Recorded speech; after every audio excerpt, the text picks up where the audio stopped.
Segurança alimentar, aleitamento materno e alimentação em creches.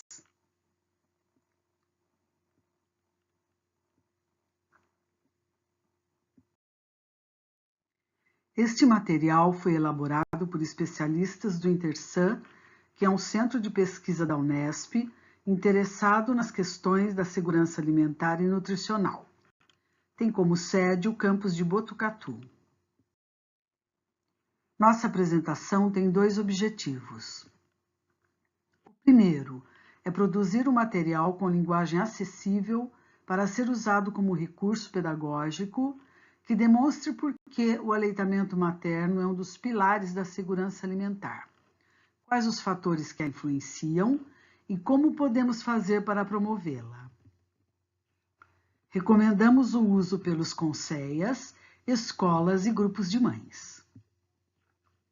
Segundo, apresentar uma das pesquisas que vem sendo desenvolvida nesta área de investigação sobre alimentação na primeira infância.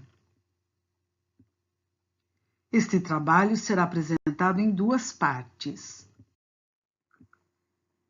Parte 1. Nosso foco. Nós sabemos que a segurança alimentar e nutricional está preocupada em garantir o melhor alimento em quantidade e qualidade para todos. Desde o seu plantio até a forma de preparo, a sua venda e o seu consumo, mas há um tipo de alimento especial que parece não se ajustar a esse perfil. Me refiro àquela alimentação que já vem pronta, na quantidade e qualidade adequadas para o bebê. É econômica e tem propriedades não só nutricionais, como fonoaudiológicas, imunológicas, odontológicas, cognitivas e psicológicas. Suas consequências se apresentam em curto e em longo prazo. Não se planta e não se compra, e não tem preço. Ela não só beneficia o bebê, mas a mãe e a família.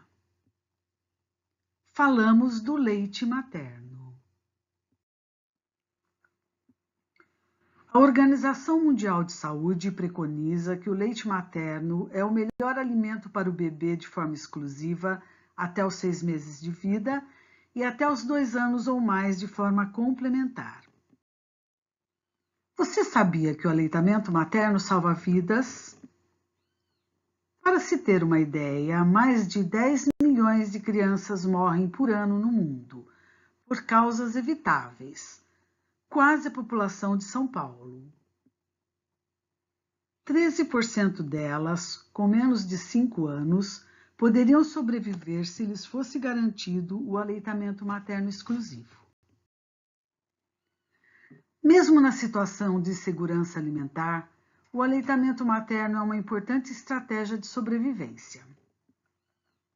As famílias em risco de pobreza extrema amamentam por mais tempo, embora desmamem precocemente.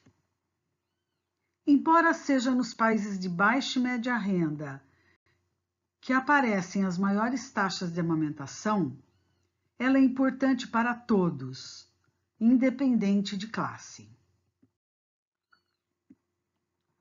Os pediatras mostram que, em média, o leite materno provê cerca de 70% das necessidades energéticas do bebê de 6 a 8 meses, 55% dos 9 aos 11 meses e 40% dos 12 aos 23 meses. Apesar desse contexto, o leite materno não é considerado essencial para a nossa sociedade. Veja como é a realidade brasileira. Em uma das pesquisas mais conhecidas feita pelo Ministério da Saúde, em 2008, foi verificado que apenas 41% de mulheres amamentavam de forma exclusiva, que os bebês ainda com 11 meses não recebiam mais o leite materno e que, com apenas 1 mês de vida, eles já recebiam chás, água ou alimentos, sem mesmo ter um organismo preparado para isso. Portanto, estamos longe da recomendação da Organização Mundial de Saúde. Mas por que será que isso acontece? Eu vou explicar. Isso acontece porque, apesar da simplicidade do ato de amamentar, a amamentação é complexa. Além do aleitamento materno ser influenciado por vários fatores, sejam eles econômicos, sociais ou culturais, ele está atrelado à época e determinado pelas condições de vida. Nos dias de hoje, por exemplo, o aumento do culto ao corpo, do trabalho, as relações virtuais, a quebra de paradigmas, o excesso de atividades, a preferência pelo prático e descartável, a mecanização e o pouco contato fazem com que a amamentação fique em segundo plano. Mas nem sempre foi assim. A amamentação é uma prática antiga que nunca deveria ter saído de moda. Foi com o surgimento da fórmula infantil, por volta de 1874, que o contexto da amamentação mudou. Ao mesmo tempo, com a Revolução Industrial, a mulher saiu de casa para trabalhar, ficando menos tempo com os filhos. Outra questão importante. Não basta ser mulher para amamentar. É preciso querer ter informação adequada, apoio e condições para isso. A mulher precisa ter conhecimento sobre a importância do leite materno, as suas propriedades, a sua capacidade de amamentar, a melhor maneira para amamentar e sobre as necessidades do bebê. Essas informações vão ajudar a mãe a escolher o que é melhor. Quando começar a aprender sobre a amamentação? A partir da pré-escola, onde as crianças aprendem que todos os mamíferos amamentam, portanto, é natural que o ser humano amamente. Aliás, o leite materno é espécie específico. Assim como o leite da vaca é para o bezerro, o leite materno é para o bebê. Os materiais pedagógicos ajudam. Bonecas que amamentam e que não usam chupetas e nem mamadeiras são um exemplo deles.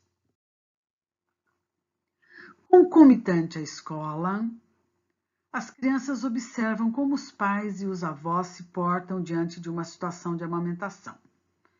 Se eles apoiarem e valorizarem, as crianças aprendem que amamentar é bom. Se ocorre o contrário, elas vão achar que amamentar é ruim. Por isso, essa noção é construída.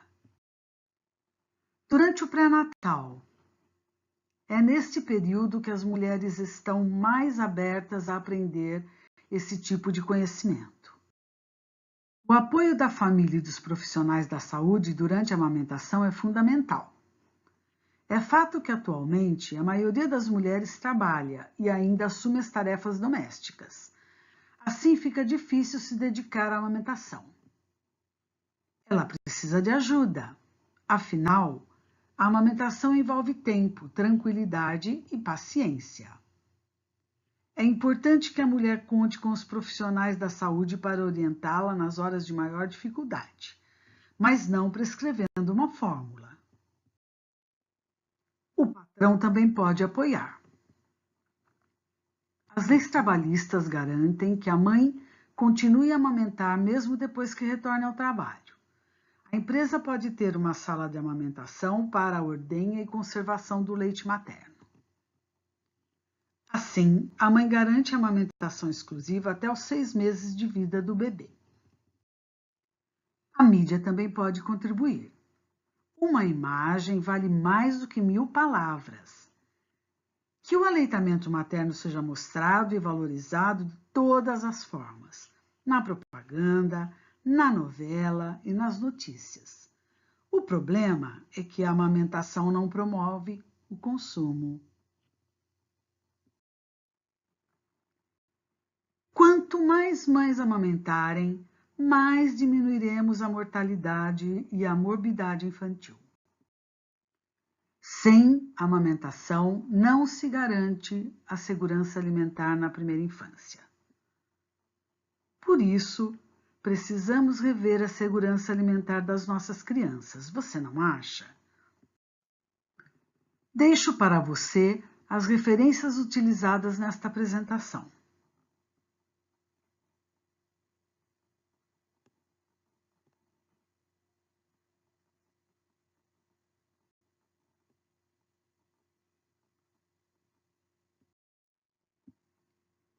Parte 2. Análise dos sucos oferecidos nas creches do município de Botucatu, pesquisa desenvolvida pelo professor adjunto Vladimir Eliodoro Costa, no Laboratório de Isópotos Estáveis, campus de Botucatu.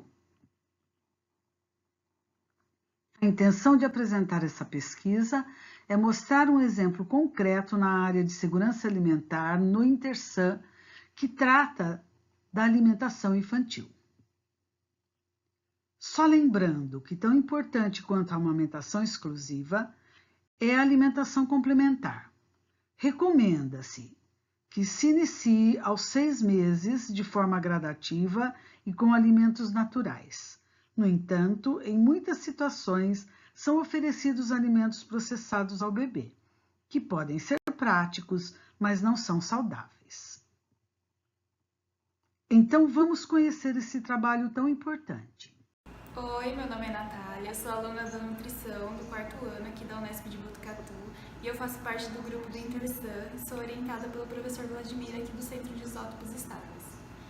Bom, a partir dos 6 meses, a criança ela passa a receber, além da amamentação, uma alimentação complementar, geralmente composta por frutas, sucos, chás, água. E para que essa criança ela cresça saudável e ela crie desde pequeno bons hábitos, é preciso que esses alimentos oferecidos sejam da melhor qualidade possível. E é aí que o nosso projeto entra. Nós analisamos a qualidade do suco da merenda escolar das creches daqui do município. Então nós analisamos desde a compra institucional pela cozinha piloto, até a distribuição desses sucos e até a chegada à mesa das crianças, a preparação e tudo mais. Todas essas análises elas são feitas por isótopos estáveis de carbono, realizadas aqui no centro.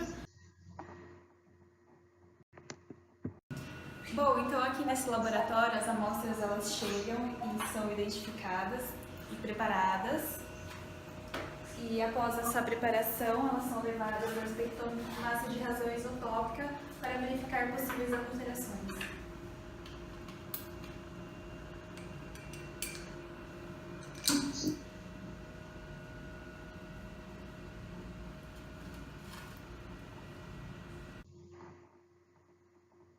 No laboratório estão os espectrômetros de massas, onde é realizada as análises de razão isotópica.